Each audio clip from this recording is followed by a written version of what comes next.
2월 7일 월요일 새벽 예배를 하나님 앞에 올려드리겠습니다. 말씀은 요한복음 11장 28절에서 37절까지의 말씀입니다. 이 말을 하고 돌아가서 가만히 그 자매 마리아를 불러 말하되 선생님이 오셔서 너를 부르신다 하니 마리아가 이 말을 듣고 급히 일어나 예수께 나아가매 예수는 아직 마을로 들어오지 아니하시고 마르다가 맞이했던 곳에 그대로 계시더라. 마리아와 함께 집에 있어 위로하던 유대인들은 그가 급히 일어나 나가는 것을 보고 곡하러 무덤에 가는 줄로 생각하고 따라가더니 마리아가 예수 계신 곳에 가서 배웠고 그 발 앞에 엎드리어 이르되 주께서 여기 계셨더라면 내 오라버니가 죽지 아니하였겠나이다 하더라. 예수께서 그가 우는 것과 또 함께 온 유대인들이 우는 것을 보시고 심령의 비통이 여기시고 불쌍히 여기사 이르시되 그를 어디에 두었느냐 이르되 주여 와서 보옵소서 하니 예수께서 눈물을 흘리시더라. 이에 유대인들이 말하되 보라 그를 얼마나 사랑하셨는가 하며 그중 어떤 이는 말하되 맹인의 눈을 뜨게 한 이 사람이 그 사람은 죽지 않게 할 수 없었더냐 하더라. 아멘. 부활이요 생명이신 주님 앞에 우리는 나아가야 합니다. 예수님께서는 나사로가 죽은 지 나흘 만에 베다니로 오셨습니다. 소식을 들은 마르다는 버선발로 주님을 맞이하였습니다. 마르다는 주께서 여기 계셨다면 오빠는 죽지 않았을 것입니다 라고 말을 합니다. 이에 예수님께서 내 오라비가 다시 살아나리라 라고 말씀하시죠. 마르다는 이것이 지금이 아닌 부활의 때를 말하는 줄 알고 부활의 때에 다시 살아날 줄 내가 압니다 라는 대답을 합니다. 대답을 들은 예수님께서는 25절과 26절에 이렇게 대답을 하십니다. 나는 부활이요 생명이니 나를 믿는 자는 죽어도 살겠고 무릇 살아서 나를 믿는 자는 영원히 죽지 아니하리니 이것을 내가 믿느냐. 그러자 마르다는 예 주님 제가 믿습니다. 주님은 구원자이시고 하나님의 아들이신 줄 제가 믿습니다 라고 대답을 합니다. 그리고 집으로 돌아가 마리아에게 예수님이 오셔서 너를 부르신다고 전합니다. 마리아는 급히 일어나 예수님을 만나러 갑니다. 여기서 우리는 한 가지 이상한 점을 발견하게 됩니다. 예수님께서 마을 안으로 들어가지 않으시고 마르다와 이야기했던 곳에 그대로 서 계셨다는 것입니다. 여러분 상식적으로 생각을 해보십시오. 마르다가 집으로 돌아가는 것을 그 자리에서 그냥 지켜보는 것과 마르다의 마음을 위로하며 함께 집으로 돌아가서 마리아를 만나는 것. 어떤 것이 더 자연스럽습니까? 당연히 후자입니다. 그런데 예수님께서는 그 자리에 그냥 서 계셨습니다. 왜 그러셨을까요? 죽음과 생명의 명확한 구분을 위해서였습니다. 예수님께서 계신 곳은 생명의 현장입니다. 그분 안에는 죽음을 이기는 충만한 생명력이 있습니다. 반면에 장례가 진행되고 있는 집은 죽음의 그림자로 가득 드리워져 있습니다. 19절을 보면 많은 유대인이 마르다와 마리아에게 그 오라비의 일로 위문하러 왔더니 라고 말씀을 합니다. 유대인들의 생활 규율을 담은 미시나라고 하는 책이 있습니다. 그 책의 장례 관습 부분을 보면 아무리 가난한 집일지라도 적어도 2명의 피리 연주자들과 1명의 전문적으로 애곡하는 여자를 고용하게 되어 있습니다. 나사로의 가족들은 가난하지 않았습니다. 따라서 19절과 31절에 많은 유대인이란 피리 부는 자들과 곡을 하는 여인을 포함한 사람들이었을 것입니다. 그러므로 그 집에서는 장례 내내 피리 소리와 곡소리가 끊이지 않았습니다. 반면에 예수님께서는 부활이요 생명이십니다. 나는 부활이요 생명이니. 예수님은 죽은 자를 살리시고 눈먼 자를 고치시고 어떤 병도 치유하시는 회복과 구원의 주님이십니다. 장례가 진행되고 있는 집은 죽음이 끝이라고 믿으며 절대적인 절망으로 가득 찬 공간이라면 예수님께서는 그 절망의 끝자락에 있는 인생을 생명의 현장으로 부르고 계시는 것입니다. 28절을 보시면 선생님이 오셔서 너를 부르신다. 아멘. 죽음의 장소에 머물러 있지 말고 생명인 나에게로 나아오라는 초청입니다. 하지만 마리아는 부활이요 생명이신 예수님께 나와서도 여전히 절망스러운 상황을 떨쳐내지 못합니다. 그래서 주께서 여기 계셨더라면 내 오라버니가 죽지 아니하였겠나이다 라고 말합니다. 이 말과 함께 마리아는 눈물을 터뜨렸고 집에서부터 동행한 애국꾼들도 함께 울었습니다. 그 모습을 지켜보던 예수님의 반응이 무엇입니까? 심령에 비통히 여기시고 불쌍히 여기사. 우리는 이 부분을 잘 보아야 합니다. 비통하다라고 하는 말의 뜻은 몹시 슬퍼서 마음이 아프다는 말입니다. 그래서 한글 성경의 뜻을 그대로 해석을 하면 예수님께서는 그들이 우는 모습을 보시고 몹시 슬프고 마음이 아프며 불쌍히 여기셨다 이렇게 되겠죠. 그런데 본문은 전혀 그런 뜻이 아닙니다. 예수님은 그들의 슬픔에 공감하고 있는 것이 아닙니다.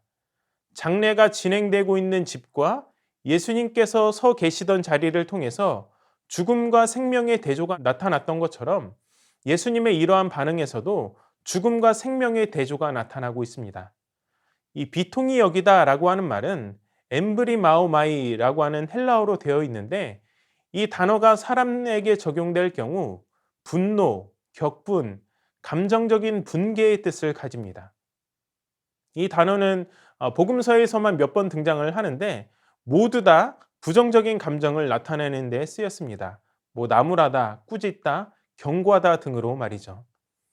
또한 불쌍히 여기사라고 하는 말은 타라소라고 하는 단어로 되어 있습니다. 이 말은 감정 따위가 요동치거나 괴롭거나 뒤흔들리다라고 하는 의미를 가지고 있습니다. 이런 뜻을 종합해 볼 때 예수님은 울고 있는 마리아나 유대인들을 보면서 안타까워하거나 불쌍히 여기고 있는 것이 아니라는 사실을 볼 수 있게 됩니다. 오히려 그 모습을 보고 분노하고 곤혹스러워 하십니다. 깊은 분노의 감정으로 그 마음이 요동치는 상태를 비통하고 불쌍히 여기셨다라고 하는 말로 표현을 하고 있다는 것이죠. 그렇다면 왜 예수님께서는 그토록 화가 나고 분노하셨던 것일까요? 그것은 두 가지 이유 때문이었습니다. 먼저 첫 번째로는 그들이 우는 모습에서 예수님은 타락한 세상에 만연된 죄와 질병과 죽음, 그리고 그것들이 몰고 온 무수히 많은 재앙과 슬픔을 보셨습니다. 죄로 인하여 생긴 상실과 죽음, 예수님께서는 바로 그것에 분노하신 것입니다. 두 번째는 불신앙을 향한 분노입니다. 예수님 앞에 있던 사람들은 남녀를 불문하고 마치 신앙이 없는 것처럼 소망이 없는 다른 이와 같이 슬퍼하며 울었습니다. 사랑하는 자의 죽음 앞에서 깊은 슬픔을 느끼는 것은 너무나도 당연한 일이지만 거기에 몰두한 나머지 장차 부활이 없는 것처럼 지나치게 슬퍼하고 절망하는 것이죠. 이러한 모습은 암묵적으로는 부활을 부정하는 것과 같은 불신앙의 모습이었던 것입니다. 즉 예수님께서는 죄와 질병과 죽음으로 가득 찬 타락한 세상과 불신앙의 태도로 일관하는 그들의 모습에서 분노를 느끼셨습니다. 그러나 하나님을 대적하고 있는 세상도 여전히 사랑의 대상이기에 나사로의 무덤 앞에서 예수님께서는 눈물을 흘리셨습니다. 이 눈물은 나사로가 불쌍하여 흘린 눈물이 아닙니다. 왜요? 예수님께서는 곧 죽은 나사로를 다시 살리실 참인데 나사로가 불쌍하여서 눈물을 흘렸다는 것은 말이 안 됩니다. 앞뒤가 안 맞습니다. 오히려 하나님이 창조하시고 좋았더라를 연발한 아름다운 창조 세계가 죄로 인하여서 형편없이 망가지게 된 모습을 보고 예수님은 분노하셨습니다. 하지만 그럼에도 세상을 사랑하기에 안타까운 마음으로 눈물을 흘리셨던 것입니다. 이 분노와 사랑은 양립할 수 없는 감정처럼 보이지만 우리 예수님에게는 예외입니다. 예수님께서는 마태복음 23장에서 예루살렘 성에 대한 무시무시한 화들을 선언함과 동시에 그들에 대해서 슬퍼하셨습니다. 또한 에베소서 1장과 2장을 보면 우리는 사랑 안에서 그 기쁘신 뜻대로 우리를 예정하사 예수 그리스도로 말미암아 자기의 아들들이 되게 하셨지만 그 이전에는 다른 이들과 같이 본질상 진노의 자녀였습니다. 우리는 오늘 말씀을 통해서 두 가지 중요한 진리를 깨닫게 됩니다. 영생을 주시는 주님께 나아가라는 것입니다. 요한복음 1장 14절은 말씀이 육신이 되어 우리 가운데 거하심에 우리가 그의 영광을 보니 아버지의 독생자의 영광이요 은혜와 진리가 충만하더라고 말씀합니다. 또한 16절은 우리가 다 그의 충만한 데서 받으니 은혜 위에 은혜로라 라고 말씀합니다. 이처럼 그분 안에는 충만한 생명력이 있습니다. 세상 가장 강력한 권세인 죽음도 어쩔 수 없는 생명 말입니다. 나사로를 살리신 사건은 그분이 가진 생명은 죽음보다 훨씬 더 강력하다는 것을 보여줍니다. 세상은 장례식이 진행되고 있는 나사로의 집처럼 소망이 없고 절대적인 절망과 슬픔만이 가득합니다. 하지만 예수님은 어떻습니까? 누구든지 그분을 믿기만 하면 그의 충만한 데서 영적인 생명을 공급받습니다. 어두운 세상 가운데 살아가지만 슬픔과 절망이 아니라 소망과 부활에 대한 영원한 생명을 가진 자로 우리는 살아갑니다. 영생은 우리 죽음 이후로 유보되어 있는 것이 아닙니다. 예수 그리스도를 믿고 하나님의 자녀가 된 순간 우리는 영생을 소유하게 됩니다. 그러므로 우리가 살아가는 하루는 의미 없이 그저 지나가는 시간이 아니라 이미 우리의 삶 가운데 이루어진 영원함의 하루임을 기억하시기를 바랍니다. 포도나무이신 예수님께 꼭 붙어 있는 가지로서 나무가 주는 생명을 끊임없이 누려갈 수 있는 저와 여러분의 삶이 될 수 있기를 축복합니다. 두 번째는 영원한 생명을 누리는 증인으로 살아가라는 것입니다. 예수님께서는 타락한 세상과 불신앙에 대하여서 분노하셨지만 그럼에도 사랑하셨기에 이 땅 가운데 오셨습니다. 그 누구도 하나님을 본 사람이 없었지만 예수님께서는 하나님이 어떤 분이신지 나타내셨습니다. 본래 하나님을 본 사람이 없으되 아버지 품속에 있는 독생하신 하나님이 나타내셨느니라. 아멘. 예수님께서는 우리에게 영원한 생명을 주신 동시에 자신이 하나님을 나타내셨던 것처럼 우리도 예수 그리스도를 나타내고 투영하라고 말씀하셨습니다. 그러므로 세상 끝날까지 함께 하시는 예수님을 삶으로 드러내는 증인으로서 살아가시기를 바랍니다. 그러기 위해서는 세상을 바라보는 관점이 오늘 본문에 나와 있는 우리 주님과 같아야 합니다. 타락한 세상과 불신앙에 대해서 무관심하지 마시기를 바랍니다. 하나님을 대적하고 세상을 향하여 의분을 품되 동시에 사랑으로 감싸 안아줄 수 있는 저와 여러분이 될 수 있기를 바랍니다. 보고 듣고 경험했기에 우리는 보고 들은 것을 말하지 아니할 수 없다고 말했던 베드로와 요한처럼 나 같은 죄인에게 찾아오셔서 영원한 생명을 선물로 주신 예수님에 대하여 증언하고 전파할 수 있는 저와 여러분의 삶이 될 수 있기를 축복합니다. 영생을 주신 주님께 날마다 나아가 충만한 은혜를 공급받으시기 바랍니다. 또한 영생을 주신 예수님을 증언하며 살아가시기를 바랍니다. 부활이요 생명이신 주님과 동행하며 이러한 귀한 일들을 이루어 갈 수 있는 저와 여러분의 삶이 될 수 있기를 축원합니다. 이제 주신 말씀을 생각하며 다 함께 기도하도록 하겠습니다.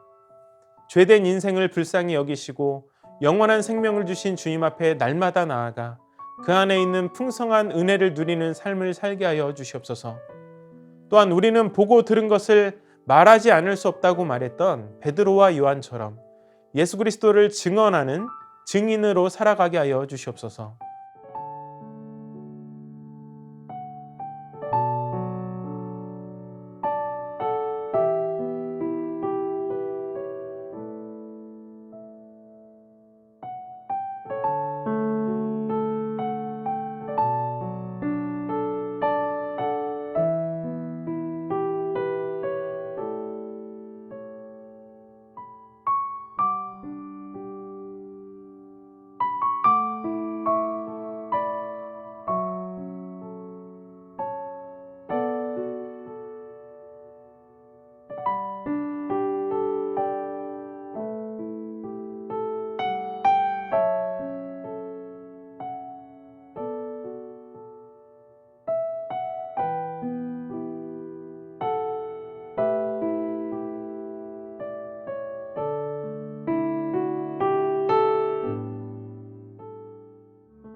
나라와 열방을 위해서 기도하겠습니다. 코로나 변이 바이러스의 확산을 막아주시고 속히 치료제 개발이 이루어져 모든 경제와 산업이 정상화되고 일상이 회복되게 하옵소서. 또한 우크라이나를 둘러싼 러시아와 미국의 긴장 관계가 전쟁으로 이어지지 않도록 지켜주시고 보호하여 주옵소서.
교회를 위해서 기도합니다.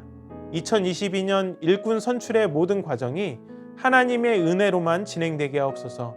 단 한 영혼도 상처받거나 상심하지 않도록 하나님 친히 주장하여 주옵소서. 다음 세대의 겨울 성경학교와 수련회를 준비하는 가운데 있습니다. 교역자들과 교사 순장님들에게 창의력을 더하여 주셔서 모든 프로그램에 학생들의 능동적인 참여가 이루어지게 하옵소서.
선교사님들과 환우분들을 위해서 기도하겠습니다. 오늘은 캄보디아 조학현 정승원 선교사님을 위해 기도합니다.